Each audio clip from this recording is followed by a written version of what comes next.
السلام علیکم ورحمۃ اللہ وبرکاتہ۔ پیارے بچوں، آج ہم پڑھیں گے کلاس 8 کا چیپٹر نمبر 2، جس کا نام ہے لوک گیت۔ لوک گیت کسے کہتے ہیں؟ لوک گیت ان گیتوں کو کہتے ہیں جو لوگوں کے ذریعے گائے جاتے ہیں اور عوام میں بہت زیادہ مقبول ہوتے ہیں، اور یہ زیادہ تر جیسے بیاہ شادیوں میں گائے جاتے ہیں۔ کسان لوگ بھی جو ہے بارش ہوتی ہے اس وقت گاتے ہیں، تو ان گیتوں کو ہی لوک گیت کہتے ہیں۔ چلتے ہیں آگے۔ جیسا کہ ہمارا طریقہ ہے کہ سب سے پہلے ہم جو ہے اس سبق کے لفظ اور معنی دیکھیں گے۔ لفظ اور معنی دیکھنے سے سوال کو سمجھنے میں مدد ملتی ہے، سوال جواب آسان ہو جاتے ہیں اور پورا سبق آسانی سے سمجھ میں آ جاتا ہے۔ تو پہلا لفظ ہے عوام۔ عوام یہ عام کی جمع ہے، مراد ہے عام لوگ۔ اسے ہم عام بول چال میں بھی بولتے ہیں۔ مبنی کا معنی ہے منحصر یا پھر کی بنیاد پر۔ اوقات یہ وقت کی جمع ہے۔ خالق یہ اس کا معنی ہے پیدا کرنے والا، مراد لکھنے والا۔ خالق لفظ خالق اللہ تعالیٰ کے لیے بھی بولتے ہیں۔ منظر کشی منظر کھینچنے والا، لفظوں میں منظر کی تصویر کھینچنا۔ پنگھٹ وہ کنواں یا باولی جہاں سے پانی بھرا جاتا ہے۔ سارنگی ایک طرح کا ساز ہے جس میں کئی تار ہوتے ہیں۔ ایک تارا ایک ساز ہے جس میں صرف ایک ہی تارا ہوتا ہے۔ ایک تارا میں ایک ہی تار ہوتا ہے اور سارنگی میں کئی تار ہوتے ہیں۔ ٹھمری یا ٹھمری یہ گیت کی ایک قسم ہے جس میں ایک بول طرح طرح سے ادا کیا جاتے ہیں، اسے ٹھمری کہتے ہیں۔ دادرا یہ بھی گیت کی ایک قسم ہے جس میں مختلف گیتوں کے بول یا اشعار جوڑ دیے جاتے ہیں، اسے کہتے ہیں دادرا۔ کجری برسات میں گائے جانے والے گیت کی ایک قسم ہے جسے کجری کہتے ہیں۔ بارہ ماسا یہ بھی ایک گیت کی قسم ہے۔ شاعری کی ایک قسم ہے ایسی نظم جس میں سال کے 12 مہینے اور مختلف موسموں کا ذکر کیا جاتا ہے تو یہ شاعری کی قسم اور یہ گیت کی بھی ایک قسم شمار کی جاتی ہے۔ لفظ رت بھی اپنے عام بول چال میں بولتے ہیں، جس کا معنی ہوتا ہے موسم۔ چار چاند لگانا معنی خوبصورتی، معنی ہے خوبصورتی بڑھانا۔ اب چلتے ہیں اپنے سبق کی طرف، تو دیکھتے ہیں۔ بسم اللہ الرحمن الرحیم۔ لوک گیت ان گیتوں کو کہتے ہیں جو عوام میں بہت مقبول ہوتے ہیں اور جنہیں اکثر عوام ہی گاتے ہیں۔ یہ گیت چھپی ہوئی کتابوں میں کم ملتے ہیں، انہیں ہم یاد رکھیں گے۔ لوک گیت کسے کہتے ہیں؟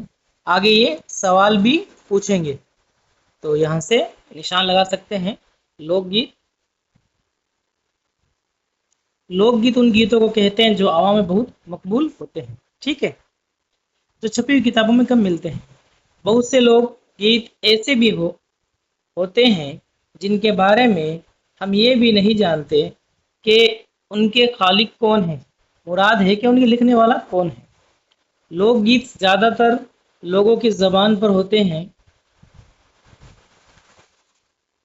اور ایک نسل سے دوسری نسل تک پہنچتے رہتے ہیں۔ لوک گیت عوامی جذبات، امنگوں اور تجربوں پر مبنی ہوتے ہیں، اس لیے وہ کسی گروہ یا قوم کی آواز ہوتے ہیں۔ بعض اوقات وقت کی جمع ہے، پڑھ گیا ہے۔ ان گیتوں میں عوامی زندگی کی منظر کشی اس طرح ہوتی ہے کہ ہماری نظروں کے سامنے ان کی تصویر کھینچی جاتی ہے۔ لوک گیت ایسے سریلے اور رسیلے ہوتے ہیں کہ پورے بول سمجھ میں نہ آئے تب بھی سننے کو جی چاہتا ہے۔ یہ لوک گیت کی خصوصیت میں سے ہے، اتنے سریلے ہوتے ہیں کہ پورے گیت ان کے سمجھ میں نہیں آتے کہ کیا بول رہے ہیں، ان کا معنی کیا ہے، پھر بھی یہ اچھے لگتے ہیں۔ ملی جلی انجانی کوششوں سے پیدا ہونے والے ان گیتوں میں ہر شخص کے لیے اپنائیت اور پیار ہوتا ہے، اسی لیے یہ گیت آسانی سے یاد ہو جاتے ہیں۔ ان کی زبان اور خیال دونوں سادہ ہوتے ہیں۔ انہیں گانے بجانے اور ان سے لطف لینے کے لیے کسی باقاعدہ علم کی ضرورت نہیں ہوتی۔ یہی وجہ ہے کہ ان کے موضوعات میں عام زندگی کی جھلکیوں کی جگہ کھیت کھلیان، بیل گائے، ندی نالے، پنگھٹ، کنویں، تالاب، میلوں ٹھیلوں اور پیدائش سے لے کر موت تک ہر قسم کا ذکر ہوتا ہے۔ آگے یہ سوال بھی پوچھیں گے، لوک گیت میں کس کس چیز کا ذکر ہوتا ہے؟ تو یہاں سے نشان لگائیں گے سوال نمبر 2 کا۔ کھیت کھلیان، بیل گائے، ندی نالے، پنگھٹ، کنویں، تالاب، میلوں ٹھیلوں وغیرہ، اور یہاں تک کہ پیدائش سے لے کر موت تک ہر قسم کا ذکر ہوتا ہے۔ ٹھیک ہے۔ انہیں گانے کے لیے بہت سے سازوں کی ضرورت بھی نہیں ہوتی، بس ایک سارنگی یا بانسری، ایک تارا، گھڑا، ڈھول یا ایک ڈھولک ہی کافی ہے۔ یہ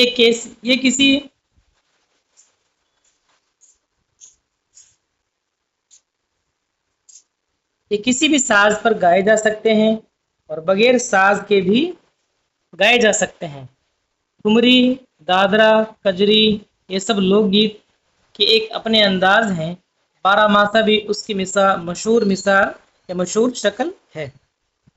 جہاں لوک گیت ہے وہاں زندگی سے پیار ہے۔ جاڑوں کی رت میں الاؤ کے آس پاس بیٹھے ہوئے بچپن کے ساتھی کسی جانے پہچانے گیت میں سوئے ہوئے سپنے جگاتے ہیں۔ چاندنی راتوں میں بچپن کی سکھیاں چوڑیوں کی کھنک اور پائلوں کی جھنکار سے ان گیتوں میں چار چاند لگاتی ہے۔ جب فصلیں پکتی ہے اور اناج کی سنہری بالیاں دلوں میں امنگیں جگاتی ہے، تب لوگ خوشی سے جھوم جھوم کر ناچتے اور گاتے ہیں۔ یہ لوک گیت کی خاصیت ہے کہ اسے عام لوگ ہی گاتے ہیں۔ جب کسی لڑکی کی شادی ہوتی ہے تو اس کی سہیلیاں اور دوسری عزیز رشتہ دار عورتیں کاہے کو بیائی بدیس یا بابل مورا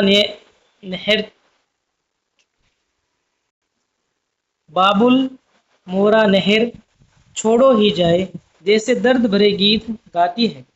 اسی طرح جب ساون آتا ہے اور کسی نو بیاہی لڑکی کو سسرال میں اپنے ماں باپ، بھائی اور ہم جولیوں کی یاد ستاتی ہے تو بڑے درد بھرے انداز میں گنگناتی ہے، اماں میرے بابا کو بھیجو جی کہ ساون آیا۔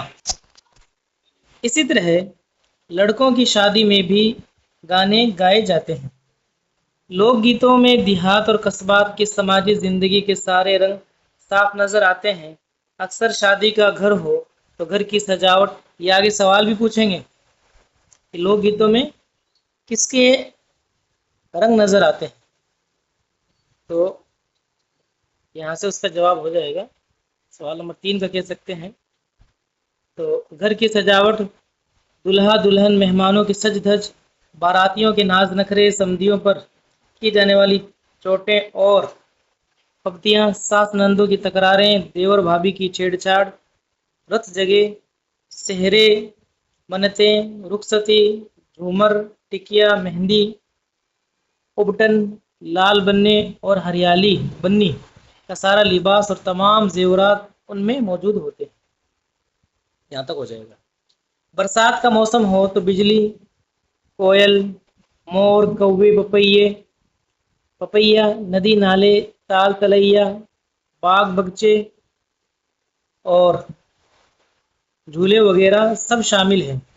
اور جانداروں کا ذکر ہو تو گائے، بھینس، مرغی، گھوڑا، گدھا، کتا، بلی، مکھی، گرز، کوئی گوشہ ایسا نہ ہوگا جو لوک گیتوں میں نہ آیا ہو۔ لوک گیت یوں تو ہر زبان میں ہوتے ہیں، لیکن شمالی ہندوستان کی برج بھاشا اودھی بھوجپوری میں جو گیت گائے جاتے ہیں، عوام میں ان کی مقبولیت بہت ہے۔ ان میں زبان نہ جاننے والوں کے لیے بھی غیر معمولی کشش ہوتی ہے۔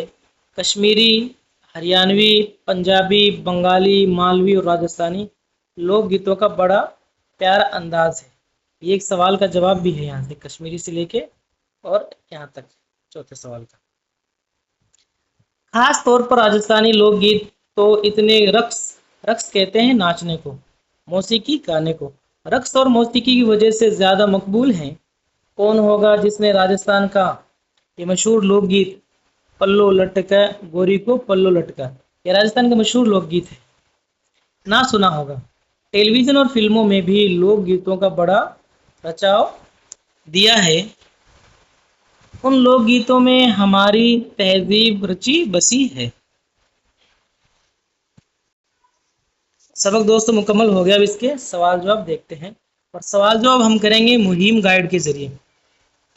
آپ دیکھ سکتے ہیں مہم گائیڈ جو ہے اس کے اندر سارا مغز اپنے کو مل جائے گا، اسی کے ذریعے اپنے سوال جواب حل کریں گے۔ تو پہلا سوال ہے، لوک گیت کسے کہتے ہیں؟ سوال نمبر 1، تو اس کا جواب ہو جائے گا لوک گیت ان گیتوں کو کہتے ہیں جو عوام میں بہت مقبول ہوتے ہیں اور جنہیں اکثر عوام ہی گاتے ہیں۔ سوال نمبر 2، لوک گیت کے موضوعات کیا کیا ہوتے ہیں؟ ہم نے کتاب میں بھی نشان لگوائے تھے اور یہاں بھی آپ دیکھ سکتے ہیں، وہی سوال ہے۔ لوک گیتوں میں کھیت، ندی نالے، پنگھٹ، کنویں، تالاب، برسات، میلوں ٹھیلوں، شادی اور پیدائش سے لے کر موت تک زندگی کے سارے رنگوں کا ذکر ملتا ہے، یہ ہم نے کتاب میں بھی نشان لگوائے تھے۔ سوال نمبر 3، لوک گیتوں میں دیہات اور قصبات کے سماجی زندگی سے تعلق رکھنے والی کن باتوں کو پیش کیا جاتا ہے؟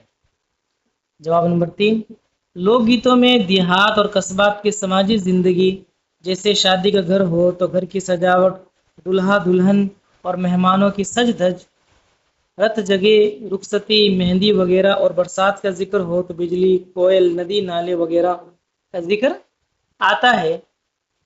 جانداروں کا ذکر ہو تو بھینس، گھوڑا، کتا، بلی وغیرہ لوک گیتوں میں شامل ہوتے ہیں۔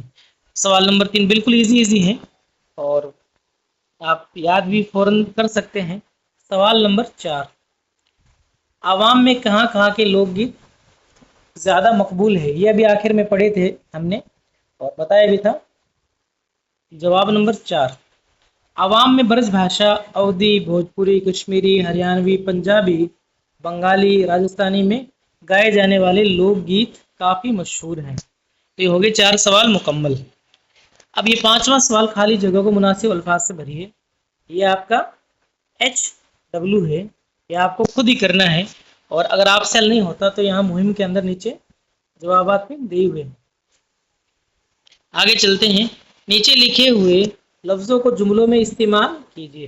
تو اس میں لفظ ہے منظر کشی، کوشش، 4 چاند لگانا، خوشی سے جھومنا، سجاوٹ۔ ان کو بھی آپ حضرات خود ہی حل کریں گے، ہم حل کروائیں گے تو یہ ویڈیو زیادہ لمبا ہو جائے گا۔